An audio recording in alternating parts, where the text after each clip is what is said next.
Good morning सम्पूर्णमा। आज म यस्तो ठाउँमा जाँदैछु कि ठ्याक्क ऐतिहासिक क्षेत्र जस्तै हो यो भनेको नि। यहाँदेखि ठ्याक्क यो पारिपट्टि चाहिँ मोरङ हो, यता वारिपट्टि चाहिँ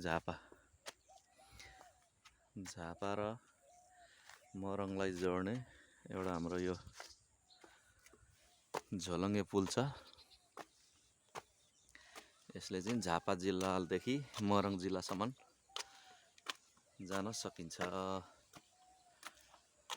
यो चाहिँ कहाँनेरि छ भन्दा दमक 3 नम्बर वडादेखि मिक्लाजुङ गाउँपालिका वडा नम्बर खै कति हो याद भएन। यो चाहिँ सायद पहिला चाहिँ 3 थियो, अहिले कति भएको छ।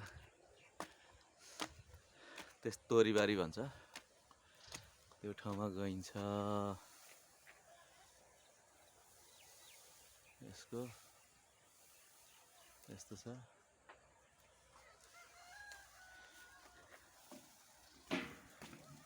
एकदम राम्रो छ है साथी हो यो ब्रिज पनि।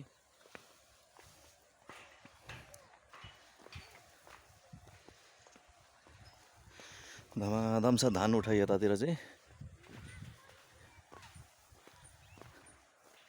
यस्तो खालको नजारा छ।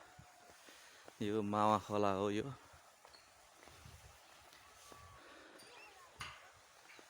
मावा खोला यता माथि देखिने अन्धाराजाको थोरै दृश्य देखाइदिउँ। यो चाहिँ अन्धाराजा। अहिले सिधा माथि देखेको चाहिँ लारुम्बा हो, गैरी भित्रको। यतापट्टि सिग्रे डाँडा, यता माथि दशमी डाँडा, चुलाचुली वडा नम्बर 6। यतापट्टि मिक्लाजुङ डाँडा हुँदै यतापट्टि रमिते हुँदै यता तल चाहिँ तोरीबारी, मधुमल्ला, उर्लाबारी, दमकको भ्यू टावर। त्यो पनि आँखाले चाहिँ देखिने रहेछ।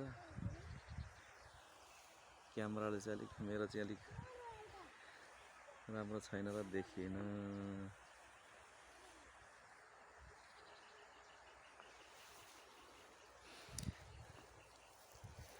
जस ब्रिज राम्रो छ।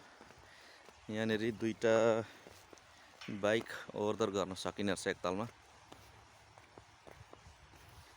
यतिको विकास भएकै मान्नुपर्छ हाम्रो ठाउँमा। अति सुन्दर छ।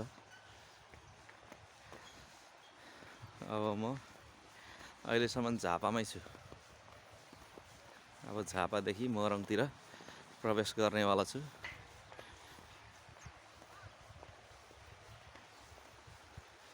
यो चाहिँ मोरङ जिल्लापट्टि पर्छ।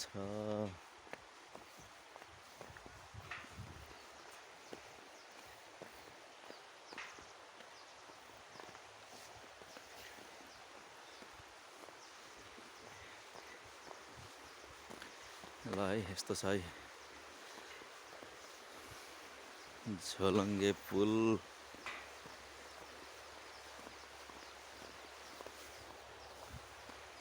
यस्तो प्रकारको छ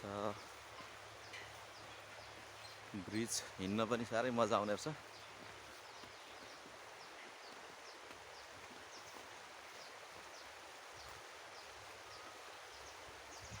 अब मोरङतिर म प्रवेश गरिसकेँ।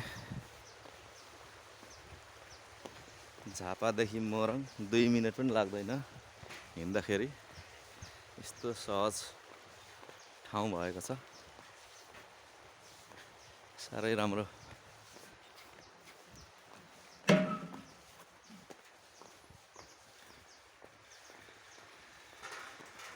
यस्तो प्रकारले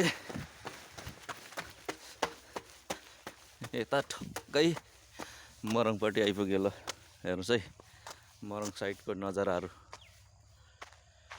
वाउ, ड्रागन फ्रुट दामी रहेछ यहाँनिर। ल यस्तो प्रकारको छ है।